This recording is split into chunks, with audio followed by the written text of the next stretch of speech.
How you guys doing? Good, great, great.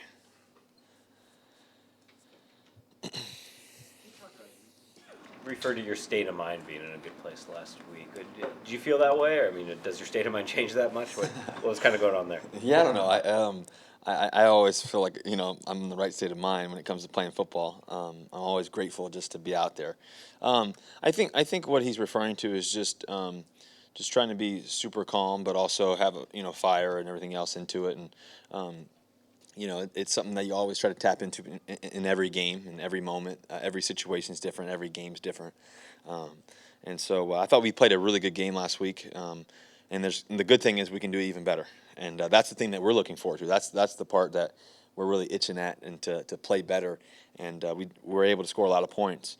But it's not just about the points. It's trying to figure out how can we execute that much better. If we can get 2% better, if I can get 2% better, if our receivers and our tight ends and our running backs and our line and our defense and everybody together.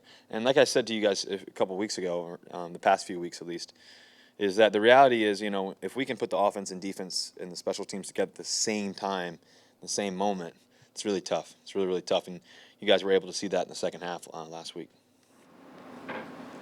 Did you feel like you were more fired up? I mean, it's gotten some attention, maybe some of the the way you reacted after the touchdown run and things like that. Yeah, I mean, I think there's a time and place. For me, I always look forward to getting to the end zone. It's always an exciting moment. And we by the way we prepare, we expect to get in the end zone. We expect to score. We expect to do great things, and that's not a negative thing. That's a sign of confidence. It's a sign of belief in the hard work that you put in. But then also the moment hits you. The game is fiery. It's a tough, physical, fast moving game, and sometimes those moments are crucial too as well. The pass you made to Tyler, where you were kind of had to scramble and throw it about 50 yards downfield to him. How hard a pass is that to make? That's a good question. I think it's definitely tough. That's for sure. There's a lot of torque into it. There's a lot of ability to be able to move and make that throw and everything else. But a lot of it's trust in the receiver. We've worked so much at that trust factor of knowing where to go and how to do it and how to move and just balling. Just playing football.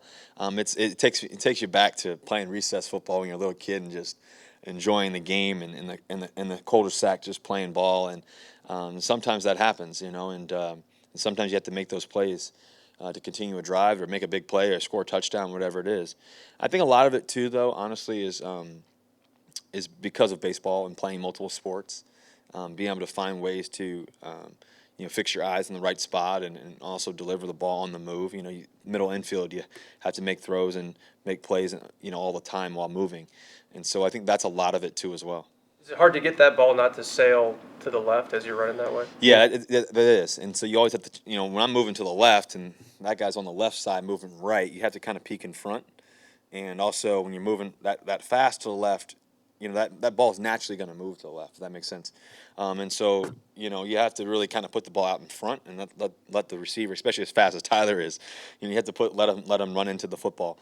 So that's what happened on that play. Is that everybody always talks about your ability to when you're running to still be looking downfield and all that? Was that anything? I mean, you just talked about baseball, but was that anything you ever had to train yourself to make sure you're always looking downfield even when you're running? Well, I remember my dad when I was growing up and my brother, we used to always throw. And that's something that we always talked about as keeping your eyes up. And it's just something that I've always kind of really focused on, something I coach in my camps all the time. I think that a lot of times, there's a lot of big plays, when you're moving and you're escaping and stepping up in the pocket or whatever it may be. And the key is keeping your eyes up and seeing the whole field. And so it's something that you have to train yourself, though. I mean, Coach Carl Smith Tater, we get tons and tons of work.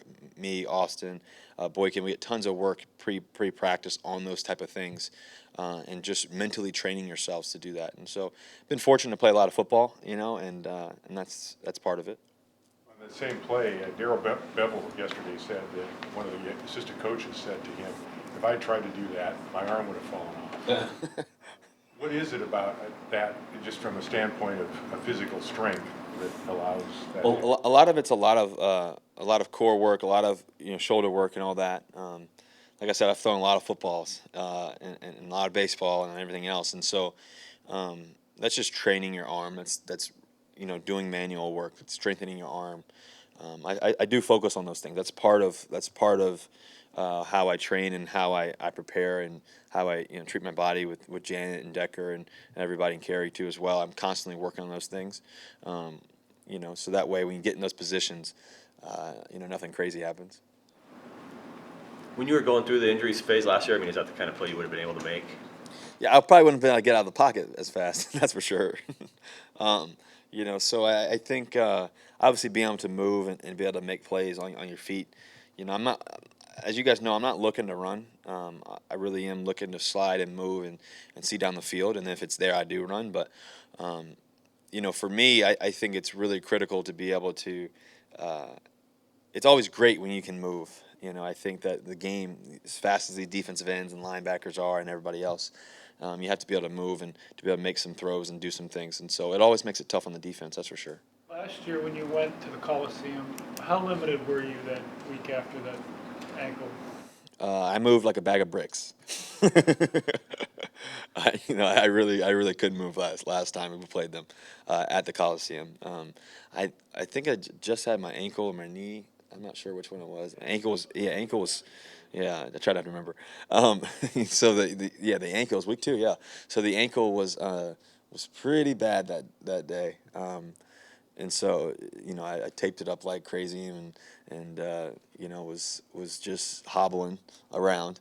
But we still were able to find a way to get down the field and make some plays, and we had a chance there to win it. And they have a great football team, and so whenever you're playing guys, like Aaron Donald and Quinn and all their linebackers and everybody they have, Ogletree and all those guys, Barron, you have to be able to move.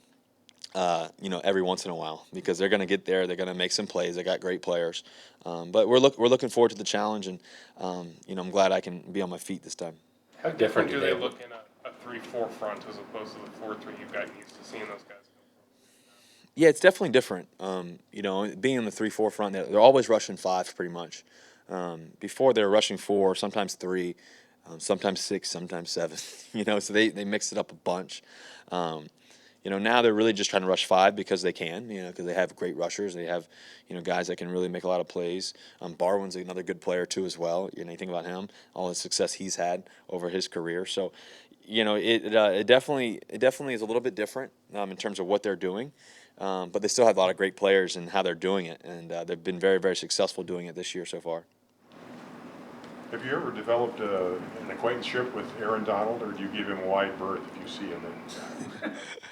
Yeah, I've been fortunate to be around Aaron Donald. I mean, you're talking about a guy who's super focused.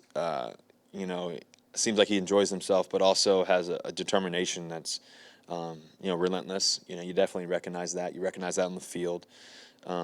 He's always poised and calm on the field too. You really respect how he plays the game. He's a guy who plays the game the right way. And he's going to be a Hall of Famer. Yeah, I really believe that. When you watch him play and things that he can do, he's really special. You think back to the days where guys like Warren Sapp and certain defensive linemen, really changed the game, the interior linemen. He's one of those guys, and he has a lot of ability, physical, strong, fast, quick, smart, really knows the game, knows what you're trying to do. So I have tons of respect for how he does and how he plays. How do you guys move forward beyond not having Chris Carson here, and how do you manage the running backs coming in, and how surprised were you by J.D. McKissick last week?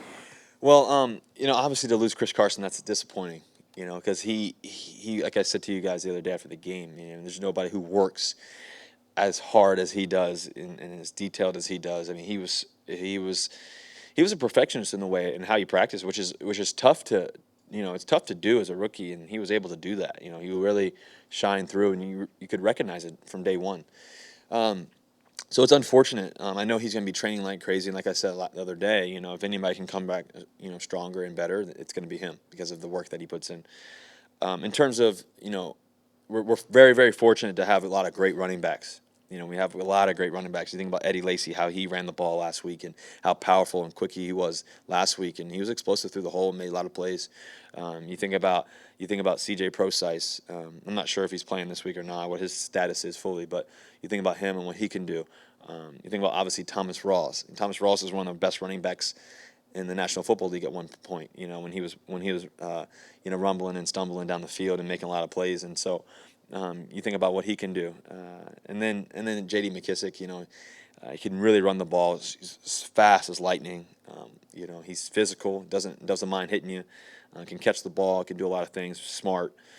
So. It's a really good thing to have a lot of guys that can step up and play, and that's how the game of football is. Somebody has to step up and play at a high level, and we can't take any steps backwards. You just have to move forward, and also support Chris as he's going through his injury and everything else that he's got going on. Can you elaborate a little bit more on Eddie and just how things are starting to open up for the run game for you guys? Well, Eddie's played a lot of football. He's a guy who's been on a successful football team, obviously the Green Bay Packers, and then coming here, he's played at Alabama. He knows what he's doing. He really does. He can see a hole, and he knows how to read it, and he hits it the right way, and has great understanding on where he wants to go and how he wants to get there. And he's physical as can be. He had that one run with, I'm not sure how many minutes left, probably 8 minutes left in the game. We're trying to run out the game clock, and Eddie's just pulling 5, 6, 7 guys with him down the field for a 14-yard gain. So that right there is it's tough to find, and he also showed bursts, coming through the hole on one of them where he took it to the right side and rushed for, I don't know, 30 yards probably.